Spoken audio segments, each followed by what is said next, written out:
All right, Matt, welcome in. Ryan Trengrove here, Class A Pro. I'm recording. Good to have you, buddy. Looking forward to work today. So I'm recording, like I said, and the way it works, you come in for your session. We figure out, based on science, what's missing, what's the first priority thing for you to be focusing on based on the lines that we draw on the screen.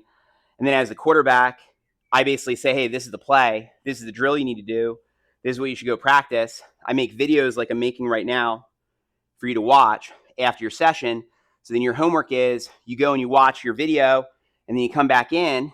And then after that, I show you again, okay, that's fixed. Now the next thing you got to do is this. You just see what I'm saying?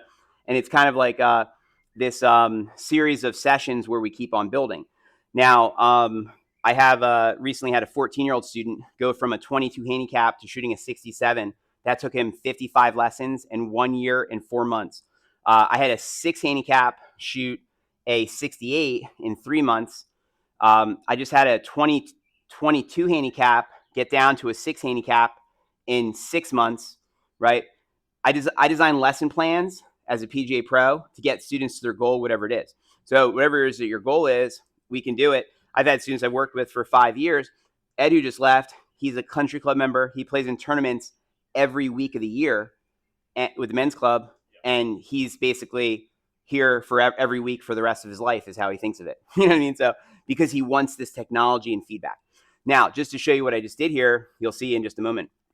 So number one, of course, I'm trying to get into, an athletic position, right, for my body type. Arms in the triangle, as we say. The V's of the grip over here toward the right shoulder, right? The ball position, center or just left of center, front foot split open more than the back foot, right? Then some of the things that I'm doing here to be successful out there, I would say, are these. So here I'm going to draw some lines for you to show you what I just did. One of the things that's important is we say keeping the crouch or keeping the posture angles, right? And then the spine angle is also a point of interest. And we usually also like to look and see what's happening with the club head arc. We want to see that you take it back wide, straight back, and keep the club in front of you, right? And the toe should be going up in the backswing.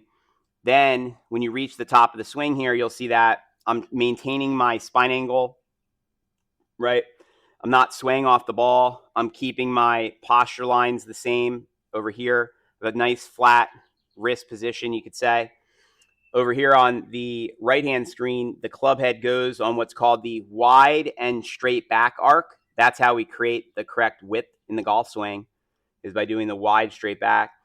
And then it's supposed to be narrow from the inside, right? And so here the club head drops down narrower. It looks like a crescent moon. This happens from how the elbow drops into the slot, kind of like in baseball, how you drop your elbow in, right? And then you'll see here that the shaft angle shallows, they say now.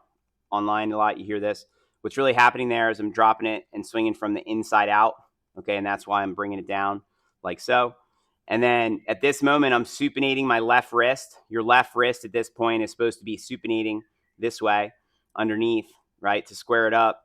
If you don't do that, it's not going to be square, okay? And then you'll see here, as I get into the impact area, my balance is going to be on my left side, right? And I've gotten into what's called the reverse K impact position, right? And you'll see here I've still maintained my posture. And then what's nice is we can see that the face angle, if we zoom in here, the face was fairly steady and stable. Looks a little bit closed, I'd say, but it didn't flip.